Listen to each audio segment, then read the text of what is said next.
बिस्मिल्लाहिर्रहमानिर्रहीम। अस्सलाम वालेकुम नाज़रीन, आप यूट्यूब चैनल देख रहे हैं। मैं इमरान खान हूँ। राना सनाउल्लाह के स्टेटमेंट के बाद या हुकूमत की धमकियों के बाद अब जमायमा खान का बयान सामने आया। ये इमरान खान साहब की साबिका अहलिया है और ये इमरान खान साहब के बेटों की वालदा हैं। यानी जो दो बेटे इमरान खान साहब के वो बरतानिया में, वो इनके पास रहते हैं अपनी माँ के पास। तो वो अब आना चाह रहे थे पाकिस्तान में भी और अमेरिका भी जा रहे हैं।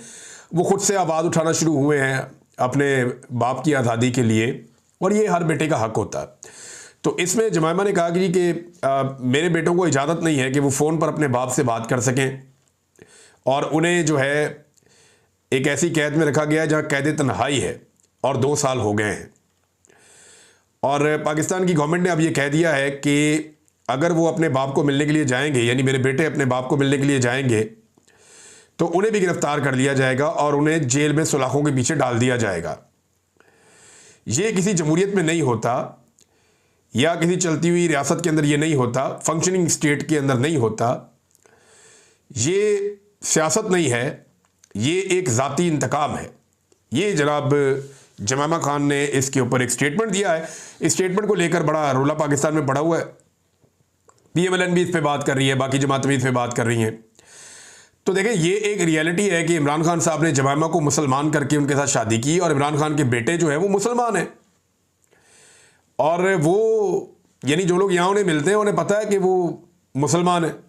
अब मैं इसके बारे में ज़्यादा बात करना नहीं चाहता, लेकिन उनका बाप मुसलमान है, वो भी मुसलमान है। उनके ऊपर एलिगेशन लगाते हैं ये यहूदी है। सारी ज़िंदगी इमरान खान पे भी एलिगेशन लगाया कि ये कोई यहूदियों का एजेंट है। लेकिन आप ये देखें ना कि हुआ क्या। अभी इसराइल को तस्लीम करने की बात कौन कर रहा है इस वक्त? तो ये इसराइल के खिलाफ किसी किस्म का मुजाहरा पाकिस्तान में नहीं होने देते, बल्कि टीवी चैनल में अपने टाउट्स के जरिए से और डिफरेंट लोगों के जरिए से ये ओपिनियन बना रहे हैं कि कभी कोई बात कर देता है, कभी कोई बात कर देता है, कभी इनके वुज़रा आकर बैठ जाते हैं, अब्राहम अकॉर्ड के ऊपर बात करते हैं। तो ये मज़हब को भी इमरान खान के खिलाफ इस्तेमाल करते हैं, बार बार करते हैं, अपनी ज़ाती फ़ायदे के लिए करते हैं, और ये पुराना तरीक़ाकार है, कोई नई बात नहीं है। अब जमायमा खान का स्टेटमेंट आया तो उनके ऊपर अटैक किया जा रहा है। पहले ये कहते थे कि इमरान खान के बेटे क्यों नहीं आते एहतजाज करने के लिए, अब कहते हैं जी वो बेटे क्यों आ रहे हैं एहतजाज करने के लिए। ये किसी तरफ भी खड़े नहीं होते। राना सनाउल्लाह साहब ने एक रद्द-ए-अमल दिया है, और अब वो इंटरव्यूज़ देते हुए, क्योंकि राना साहब का आपको पता है कि जब भी तहरीक खड़ी होने लगती है तो राना साहब को फ्रंट पे लाया जाता है। राना साहब को इस बात की कोई फिक्र नहीं है कि लोग उनके बारे में क्या कहेंगे, या वो गैर डेमोक्रेटिक बात कर रहे हैं, गैर जमहूरी बात कर रहे हैं। वो फिर धमकियाँ लगाते हैं राना साहब आकर खुलकर। तो राना सनाउल्लाह साहब कह रहे हैं कि अगर कम लोग निकले ना तो बड़ा सख्त रद्द-ए-अमल हो सकता है। खैबर पख्तूनख्वा में तो लोग निकल के वो कह रहे हैं जी एहतजाज करेंगे, और वहाँ पे अपना जलसा जुलूस करके अपने घरों को जाएं। लेकिन राना साहब का ये कहना है कि बाकी जगहों पे जहाँ तीनों सूबों में लोग निकलेंगे, हम उन्हें मारेंगे, उन्हें गिरफ्तार करेंगे, पुलिस उनको नहीं छोड़ेगी, उनको नताइज बर्दाश्त करने पड़ेंगे या नताइज का सामना करना पड़ेगा, उनके लिए ठीक नहीं होगा। ये राना सनाउल्लाह साहब ने बाकायदा धमकी वाला स्टेटमेंट देना शुरू कर दिया। आने वाले दिनों में आप देखेंगे धमकियां बढ़ती चली जाएंगी, जैसे जैसे पाकिस्तान तहरीक इंसाफ की तहरीक जो है वो ऊपर की तरफ जाएगी। हालात नादरीन इनके ये हैं कि इमरान खान के खिलाफ जो गवाह था ना पुलिस वाला, उसका आप काम चेक करें, उसने गवाही दी है, और जो गवाही दी है वो गवाही सुन के आप अपना सर पकड़ के बैठ जाएंगे कि ये किस तरह के लोगों को इन्होंने इमरान खान के पीछे लगाया है। यानी जिस पुलिस एहलकार ने भेस बदल के ये कहा था कि मैं भेस बदल के इमरान खान के घर में दाखिल हो गया, मैं गया जाके मैं कमरे के अंदर कहीं छुप गया, इमरान खान को पता ही नहीं चला, उसने पूरी प्लानिंग की 9 मई की, मैंने वो प्लानिंग सुन ली, मैं ऐनी शाहिद हूं, मैं गवाह हूं। इसको ये पता ही नहीं है कि इमरान खान के कमरे के अंदर 2 4 5 लोग ही आते थे, बाज़ ज़्यादा लोग भी बैठ जाते थे, लेकिन वहां जाने के लिए 3 दरवाजों से गुजरना पड़ता था। एक एक बंदे का नाम वो पढ़ते थे, अंदर जाने का तो रास्ता ही कोई नहीं है। कोई बंदा बाहर वाला तो अंदर जा ही नहीं सकता, ये कोई मजाक थोड़ी है, कोई भी मुंह उठाएगा अंदर जाके बैठ जाएगा। अब इस बंदे का एक और स्टेटमेंट देखें जो बड़ा ही इंटरेस्टिंग है, जो इसने अदालत में दिया।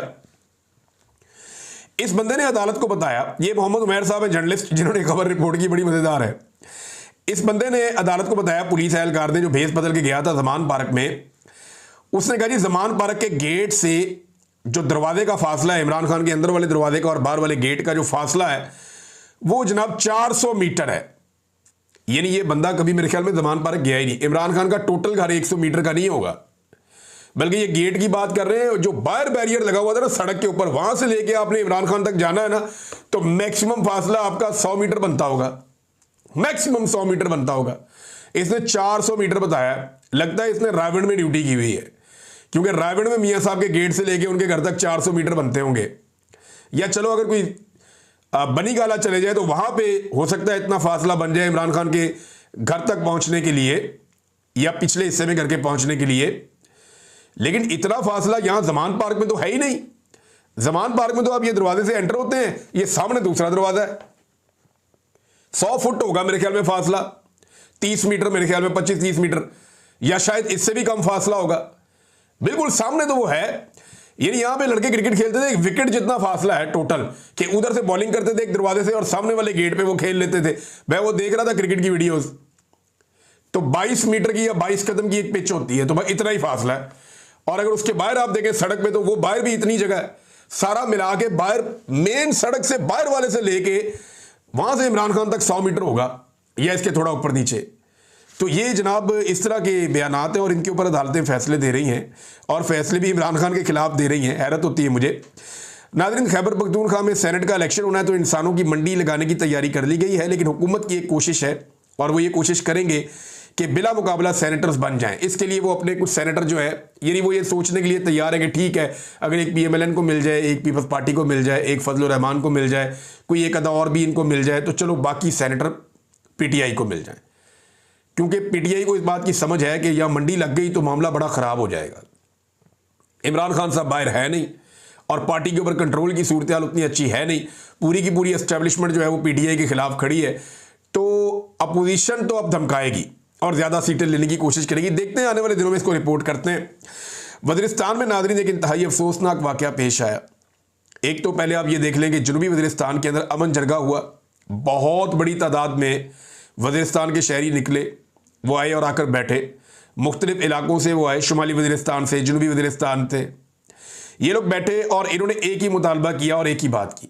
इन सब ने मुतफ़िक़ा तौर पे ड्रोन हमलों की मुखालफत की है और इन तमाम ने मुतफ़िक़ा तौर पे फ़ौजी ऑपरेशन नामंजूर का नारा लगाया कि किसी सूरत भी फ़ौजी ऑपरेशन नहीं होगा, हम अपने इलाके में फ़ौजी ऑपरेशन नहीं करने देंगे। कोई एक आदमी भी आपको वहाँ नहीं मिलता जो कहता है कि फ़ौजी ऑपरेशन कर दो। वो सारे ये कहते हैं कि फ़ौजी ऑपरेशन के नाम के ऊपर हमारा कत्लेआम होता है, हमारा खून बह जाता है और दहशतगर्दी फिर भी ख़त्म नहीं होती। वो ये कहते हैं दहशतगर्दी आपने ख़त्म करनी है, कंट्रोल करना है तो बॉर्डर पे जाएं। वो ये कहते हैं कि हमारी मादनियात और हमारे वसाइल पे कब्जे की ये लड़ाई है और ये लड़ाई जो है वो हमारे लिए नहीं है, हमारे अमन के लिए नहीं है, ये कब्जे की लड़ाई है। लिहाजा वो इकट्ठे होकर आ गए और उन्होंने कहा जी फ़ौजी ऑपरेशन नामंजूर, हम फ़ौजी ऑपरेशन नहीं होने देंगे। अब नाज़रीन एक रहनुमा है मौलाना खान ज़ेब साहब, इनका ताल्लुक ANP से है। ये बड़ी मोतबर शख्सियत है बाजोड़ में और ये कंपेन कर रहे थे 13 जुलाई को एक अमन पासून जरगा के लिए कि वहाँ पे एक अमन पासून होगा और उसमें बहुत बड़ी तादाद में बाजोड़ में लोग निकलेंगे और 13 तारीख दी हुई थी एतवार का दिन। ये उसके लिए बड़ी एक्टिवली कंपेन कर रहे थे। इन्हें धमकाया भी जाता है ऐसे लोगों को, बार बार ये कहा जाता है कि आप ये ना करें और धमकियां इनको दोनों तरफ से आती हैं। अब ये अमन के लिए बात कर रहे थे, फौजी ऑपरेशन के खिलाफ बात कर रहे थे, ये अपने वसाइल के लिए बात कर रहे थे। तो मौलाना खान ज़ेब जो हैं, जिनके पास ओहदा भी है ANP का, ये अमन की आवाज़ समझे जाते थे उस इलाके में, बड़े मोतबर शख्स थे। इनको नामालूम अफराद ने कत्ल कर दिया वहाँ पे। जब ये कंपेन कर रहे थे, लोगों को इकट्ठा कर रहे थे, उन्हें ये कह रहे थे कि आपने आना है जरगे में, आपने आना है, आपने अमन के लिए इकट्ठे होना है। तो ये उसके लिए कंपेन कर रहे थे अमन पासून के लिए, लेकिन हुआ क्या, इन्हें जनाब सड़क के ऊपर नामालूम अफराद ने कत्ल कर दिया, 2 लोग शहीद हो गए। अब इसके बाद बड़ा सख्त रद्द-ए-अमल आ रहा है और इसमें रियासत के खिलाफ FIR दर्ज करवाने का कहा है एमल वली खान ने। एमल वली खान का गुस्सा जल्दी ठंडा हो जाता है, वो एस्टेब्लिशमेंट को पता है कैसे ठंडा करना है, वो इन्हें ठंडा तो कर लेंगे, लेकिन ये इंतहाई अफसोसनाक वाकया है और एक अमन की और आवाज़ को खामोश करवा दिया गया है। खैबर पख्तूनख्वा के कबायली इलाकों को ज़बरदस्ती ऑपरेशन की तरफ धकेला जा रहा है, जबकि खैबर पख्तूनख्वा के अवाम सरापा एहतजाज है कि किसी सूरत हम यहाँ पे ऑपरेशन नहीं होने देंगे। मीडिया उनकी बात नहीं सुनाता, मीडिया उनकी बात करता ही नहीं है, सुनाता ही नहीं है, उस तरफ जाता ही नहीं है। उसकी वजह क्या है? उसकी वजह इश्तिहार है।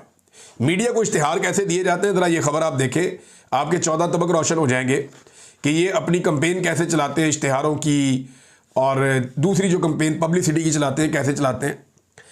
ये अता तारड़ ने जो कहा, ये लाहौर से खबर आई हुई है और दुनिया न्यूज़ ने इस खबर को छापा हुआ है। इसमें जो अता तारड़ ने कहा, जो वफाकी वज़ीर इत्तलाआत, उन्होंने कहा अखबारी इश्तिहारात को नर्ख और बढ़ाए जाएंगे। अब मुझे बताएं अखबार पढ़ता कौन है आजकल? सिद्दीक जान की एक ट्वीट जो है ना, या किसी भी एक पॉपुलर जो सोशल मीडिया अकाउंट है उसकी एक ट्वीट की जो रीच है वो 10 अखबारों से ज़्यादा है। यानी उनकी जो सर्कुलेशन है 10 अखबारात की टोटल सर्कुलेशन है उससे ज़्यादा एक ट्वीट की रीच होती है। इमरान खान एक ट्वीट कर देना अपने अकाउंट से तो पाकिस्तान के सारे अखबारात आप इकट्ठे कर देना तो उनकी एक हफ्ते की आप सर्कुलेशन निकाल लें तो उससे ज़्यादा इमरान खान के अकेले एक ट्वीट की रीच होती है। तो इस दौर के अंदर अखबारों में इश्तिहारात कौन देता है भाई? पूरी दुनिया ने ये काम बंद कर दिए हैं। आपने अभी भी पैसे बांटने का एक सिलसिला जारी रखा हुआ है। वो कह रहे हैं जी हमने 100 अरब रुपए बांट दिए, मीडिया की अदायगियां कर दी हैं, ये अता तारड़ ने बताया। और ऐलान किया कि अदायगियों और इश्तिहारात के हुजम में प्रिंट मीडिया का हिस्सा हम मजीद बढ़ाने जा रहे हैं। पूरी दुनिया प्रिंट मीडिया का हिस्सा कम कर रही है, ये प्रिंट मीडिया का हिस्सा बढ़ाने जा रहे हैं। और लोगों ने अखबार पढ़ने छोड़ दिए, सोशल मीडिया के ऊपर सारी की सारी एडवर्टीजमेंट आ रही है, ये उधर जा ही नहीं रहे। और इश्तिहारात किस तरह के लगाते हैं, जरा तस्वीर देखें आप। ये देखें फोटो, ये मरियम नवाज का फोटो लगा हुआ है, 7 वासा लिखा हुआ है अंग्रेजी में, और नीचे 1334 और नीचे एक और नंबर दिया हुआ है, हेल्पलाइन है, आप यहां पे रब्ता कर सकते हैं। और ये एस्टेब्लिश कर दिया गया है इमरजेंसी रिलीफ कैंप। वहां से गुजरने वाले आप लोगों से पूछे ना तो उनमें से कोई मेरे ख्याल में 80% इसको पढ़ नहीं सकते, अंग्रेजी में लिखा हुआ है। नंबर 2, इस पे भी टिकटॉकर की शक्ल छाप दी है। और भाई इस पे किसी उबलते हुए गटर की शक्ल लगानी थी, इस पे कोई दिखाना था, आपने जहां पानी इकट्ठा हो गया है इस पे कोई बारिश का मंजर दिखाना था ताकि लोगों को समझ आए। पूरी दुनिया में जो इश्तिहारात बनाए जाते हैं उसकी एक साइंस होती है, उसमें वो मंजर या वो चीज दिखाई जाती है जिससे लोगों को गाइडेंस मिलती है, ताकि लोगों को पता चले कि ये इश्तिहार किस चीज के बारे में है। यहां पे जिक्र हो रहा है बारिश के गंदे पानी का और वहां फोटो लगा दी है दोबारा टिकटॉकर की। ओ भाई इसकी फोटो का यहां पे क्या काम है भाई? अगर आपने इश्तिहार लगाना ही है तो वहां पे आप पानी दिखाए ना खड़ा हुआ, या कोई ऐसी चीज दिखाए जिसका ताल्लुक वासा के साथ है, या वासा के सैनिटरी वर्कर या उनकी मशीनरी दिखाए पानी निकालते हुए। भाई वो चीजें दिखाने के बजाय यहां पे भी टिकटॉकर की शक्ल बड़ी करके लगा दी है।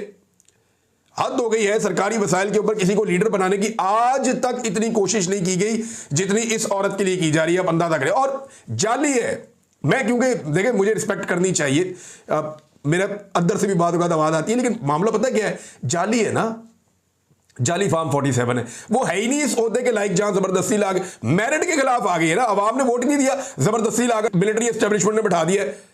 तो अब आप कैसे कह सकते हैं कि ये वजीर आला है, या आप उसको वजीर आला की रिस्पेक्ट कैसे दे सकते हैं? तो भाई कम से कम मैं तो नहीं दे सकता। एक जाली हुकूमत है, उसको मैं कैसे मान लूं कि ये हुकूमत ठीक है? बहरहाल यहां पे जहां पे होनी चाहिए थी वासफ मूसा की तस्वीर कोई ऐसी चीज होगी, वहां भी अपना मुंह लगा दिया, चिपका दिया पकड़ के। और पंजाब में तो वैसे भी एक कानून बना दिया गया है ना, यानी शहबाज शरीफ की 1 साल की हुकूमत ने वफाकी वजारत इत्तलाआत ने 11 अरब से ज़ायद के इश्तिहारात जारी किए हैं मजीद। ये सनाउल्ला साहब हैं डॉन से, उन्होंने अपने वीलॉग में इसका इंकशाफ भी किया है। एक और चीज़ आप ये देखें कि इन्होंने एक कानून भी ये लेकर आए हैं, मेरे सामने कुछ डॉक्यूमेंट पड़े हुए थे, मैं देख रहा था, अभी इसकी तफसीलात में मैं जाऊँगा, कि अब ये जितनी मर्जी अपनी मशहूरी करें, जैसी मर्जी पब्लिसिटी कैंपेन चलाएं, इनसे कोई पूछ नहीं सकता कि ये आपने इश्तिहारों की मद में और इन चीज़ों की मद में ये पैसा कहाँ खर्च किया, कैसे खर्च किया। वो उससे अपने आप को इस्तिस्ना दे रहे हैं कि जनाब हमें पूछे कोई ना कि हमने अपनी पब्लिसिटी पे आवाम का कितना पैसा उड़ा दिया है। अरबों रुपया आवाम का इन्होंने अपनी पब्लिसिटी के ऊपर उड़ा दिया, और पब्लिक को क्या मिला? मिसाल के तौर पे ये इश्तिहारात किन चीज़ों के देते हैं, मैं हैरान होता हूँ कि जनाब हमने 7 रुपए बिजली सस्ती कर दी, उसके ऊपर करोड़ों अरबों के इश्तिहार दे दिए, आवाम को टके का रिलीफ नहीं मिला, किसी को सस्ती बिजली मिली नहीं, लोग बिलों की वजह से खुदकुशियां कर रहे हैं। वाकयात आपके सामने रिपोर्ट हो रहे हैं, मैं अपने से तो नहीं कह रहा, हालात इनके ये हैं। और अभी रोला डाला हुआ है, उन्होंने खप डाली हुई जनाब पाकिस्तान के अंदर में बहुत बड़े पैमाने पे बाहर से रेमिटेंसेज आ रही हैं। जरा एक डाटा मैं आपके सामने रखता हूं, और ये चैट जीपीटी एक आर्टिफिशियल इंटेलिजेंस का टूल है, उसके जरिए से ये किया है उबैद भट्टी साहब ने, और वो ये डाटा आप सामने रखते हैं। ये जर्नलिस्ट हैं उबैद भट्टी साहब, इन्होंने बड़ा अच्छा डाटा बनाया और ये बड़ी तफसीलात इसकी निकाली, बड़ी अच्छी रिसर्च की है इन्होंने। ये बताते हैं 30 लाख पाकिस्तानी, 3 मिलियन पाकिस्तानी 3 साल में पाकिस्तान छोड़कर बाहर चले गए। इनकी 4 बड़ी कैटेगरीज हैं। नंबर 1 मजदूर गए हैं, ये लगभग 18 लाख मजदूर पाकिस्तान छोड़कर गए। एक मजदूर को पाकिस्तान से बाहर जाने के लिए जो पैसा खर्च करना पड़ता है ना, टिकट में, प्रोटेक्टर में, बाकी चीज़ों में जो पैसा बाहर जाता है, जो जो बाहर खर्च करता है, बाकी पैसा एजेंटों को देता है, बाहर मुल्क में लोगों को देते हैं पैसा कि ठीक है हम आपको पैसा देते हैं, आप हमें बाहर ले जाएं। तो वो जो मजदूर बाहर जाते हैं ना, वो लगभग 2 से 3 हज़ार डॉलर उनका एक बंदे का खर्च होता है। अगर आप 2500 डॉलर भी लगाएं ना, तो इसके टोटल अखराजात 4.5 अरब डॉलर बनते हैं सिर्फ मजदूरों के बाहर जाने में। जो तलबा पाकिस्तान से बाहर गए हैं, क्योंकि बहुत सारे लोग पाकिस्तान से तलबा निकल गए, उन्होंने कहा जी मुस्तकबिल ही नहीं है यहाँ पे, निकलो बाहर जाके पढ़ते हैं, वहीं की नौकरियां कर लेंगे। तो ये कोई 3 लाख के करीब तलबा गए हैं। अब बाहर जो तालिब इल्म बन के बाहर जाता है ना, यूरोप में, कनाडा में, अमेरिका में और यूके में, ये ठीक ठाक पैसा लगता है, एजेंट इनसे वहाँ बहुत पैसा लेते हैं और ये फीसें बहुत भारी जमा करवाते हैं उनकी यूनिवर्सिटीज़ को। ये 20,000 पाउंड तक भी होती हैं और बाद का यानी डॉलर्स में अगर आप लगाएं तो 20,000 डॉलर से 30,000 डॉलर तक होती हैं। ये 15,000 पाउंड से 25,000 पाउंड तक फीसें होती हैं। दीगर अखराजात अलग होते हैं, जो एजेंटों को देने होते हैं पैसे वो अलग होते हैं। तो ये जो 3 लाख तालिब इल्म बाहर गए हैं, अगर आप एवरेज 25,000 डॉलर भी लगाएं तो भी ये कोई 7.5 अरब डॉलर बनते हैं। जो कारोबारी हजरात पाकिस्तान से बाहर गए हैं, ये लगभग 4.5 लाख लोग हैं। ये सरमायाकारी करते थे, ये सरमायाकारी के वीज़े लेकर गए, इमिग्रेशन के वीज़े लेकर गए, या ये जायदाद बेचकर अपने या फैक्ट्रियां बेच के पाकिस्तान से बाहर चले गए। लगभग 4.5 लाख लोग बताए जाते हैं जो पाकिस्तान छोड़ के जो तरक्की याफ्ता ममालिक हैं उधर चले गए हैं मायूस होकर। अब ये लोग जो पैसा लगाते हैं, ये उसके ऊपर एक वीज़ा लेते हैं जिसे आप ये कहते हैं कि इन्वेस्टमेंट करके ये आ गए हैं। तो इसमें जो है वो 50,000 से लेके लोग $1 मिलियन तक भी इन्वेस्ट करते हैं। और अगर आप 50,000 डॉलर भी लगाए ना कम से कम भी, तो ये 4.5 लाख लोग कम से कम 20 अरब डॉलर से ज़्यादा ये खर्च करके बाहर गए हैं, ये पैसा लेकर पाकिस्तान से बाहर गए हैं। और इसके बाद जो है वो दीगर ये होता है जो वर्क परमिट पे चले जाते हैं, स्किल वीज़ा पे चले जाते हैं, कोई जो लोग माइग्रेट हो जाते हैं, मैरिज करके चले जाते हैं, असाइलम ले लेते हैं लोग, तो इनको भी बाहर जाने में बहुत पैसा लगता है। एक नौकरी जो बाहर मिल रही है आजकल, एजेंट उसको लगभग 20,000 डॉलर 25,000 डॉलर ऐसे बेच रहे हैं, वो डॉलर्स के अंदर बात करते हैं। तो अगर आप ये पैसा भी उस तरह आप 10,000 भी लगाएं डॉलर, आप इसको इकट्ठा करें तो 4.5 अरब डॉलर ये भी बनते हैं। आप ये सारी रकम इकट्ठी करें ना, तो ये तकरीबन कोई 35 से 40 अरब डॉलर बनते हैं। इतना पैसा पाकिस्तान से बाहर निकल गया, पाकिस्तान के निज़ाम के अंदर से। ये वो लोग हैं जो मजबूर होकर मुल्क छोड़ के चले गए और अभी लगातार जा रहे हैं। सिर्फ पिछले महीने 60,000 पाकिस्तानियों ने पाकिस्तान छोड़ दिया है। इस साल के पहले 5 महीनों के अंदर जो पाकिस्तान छोड़ने वाले पाकिस्तानी हैं, उनकी तादाद 2,85,000 है और लगातार ये सिलसिला जारी है। यानी 60,000 आदमी औसतन हर महीने पाकिस्तान को छोड़कर चला जाता है। लगभग 3 मिलियन लोग चले गए हैं गुज़िश्ता 3 साल में, ये इन्होंने किया। नाज़रीन, पाकिस्तान तहरीक इंसाफ के जो अरकान हैं उन्होंने अपनी असम्बली के बाहर लगा दी है और उन्होंने करारदाद भी पेश की कि इमरान खान साहब या बाकी जो कैदी जेलों में है उनके साथ जो नारवा सलूक हो रहा है उसके बारे में उन्होंने करारदाद पेश की, उसको उन्होंने पास भी किया। तो ये हमने देखा कि इस हुकूमत ने यह ड्रामा लगवा दिया, यानी अरकान असम्बली को सिर्फ एहतजाज करने पर असम्बली से बाहर निकाल दिया। उन्होंने असम्बली के बाहर अपनी असम्बली लगाई हुई है। ये एहतजाज करने में कौन निकालता है? बजट के अंदर तो एहतजाज ही होता है ना, रोला ही डलता है। अवाम के लिए अपोजिशन रोला डालती है, हुकूमत एक बजट पेश करती है, यही चलता है हमेशा बजट के अंदर। कारकर्दगी की तरफ इनकी तवज्जो नहीं है। वासा के ऊपर इतने बड़े बड़े इश्तिहार लगा दिए, लाहौर सारा डूब गया, वस्ती पंजाब सारा डूब गया, और वो डूबता इसलिए कि इनके पास सिस्टम नहीं है। मुज़दार ने कुछ सिस्टम बनाया था, ज़मीन के अंदर कुछ बड़ी बड़ी सी वो बना रहे थे, रिजर्व बना रहे थे जिसके अंदर पानी जमा हो जाता था, और वो ये कह रहे थे कि आने वाले सालों में हम पानी ये इकट्ठा नहीं होने देंगे। लेकिन अभी आप गुजरांवाला चले जाएं, लाहौर चले जाएं, कसूर चले जाएं, आप जिधर मर्जी शहरों में जाएं, हर तरफ पानी पानी खड़ा है। वस्ती पंजाब पूरा डूब रहा है थोड़ी सी बारिश में। अब ये डूबता रहेगा जब तक आप एक पूरा सिस्टम नहीं बनाएंगे। हुकूमत किसी की भी होगी, ये डूबता रहेगा। लेकिन इंतजामिया का पता चलता है कि पानी जब इकट्ठा हुआ तो आपने उसको निकाला कितनी जल्दी। तो इसके अंदर कोई कारकर्दगी नहीं है, जीरो कारकर्दगी है इस हुकूमत की। ये पानी निकालने में नाकाम रहे हैं। पानी इकट्ठा तो नहीं है जब तक ये सिस्टम नहीं बन जाता, और मीडिया इसकी कवरेज नहीं कर रहा, क्योंकि उन्हें तो समाज की कवरेज करनी थी 5 दिन तक। यानी इतना बुग़्ज़ पाकिस्तान के मीडिया में भरा हुआ, और उसकी वजह यही इश्तिहार है जो अभी मैंने आपको बताया कि अता तारड़ ने क्या कहा, पंजाब हुकूमत ने क्या किया। बाकायदा उन्होंने लॉ बना दिया, हमें पूछे ही कोई ना इश्तिहार देते हुए। ये इश्तिहारात मीडिया का पेट भरता है, जिसकी वजह से मीडिया इस हुकूमत को एक्सपोज करने से डरता है या इसके बारे में बात ही नहीं करता। ये चल रहा है नाज़रीन, और इसी तरह मामला चलेगा। इनके मुशीर ही इस तरह के, बंदे इसी तरह के हैं, और ये ऐसे ही निज़ाम को चलाने के लिए बज़िद हैं। अब अवाम के पास मौका है कि अगर वो एक बड़ी एहतजाजी तहरीक खड़ी करें और निकल के बैठ जाए पूरे पाकिस्तान में, तो फिर इनसे जान छूटती है, वरना ये निज़ाम ऐसे ही चलता रहेगा। तक के लिए इतना ही, अपना ख्याल रखिएगा, अपने इस चैनल का भी। अल्लाह हाफ़िज़।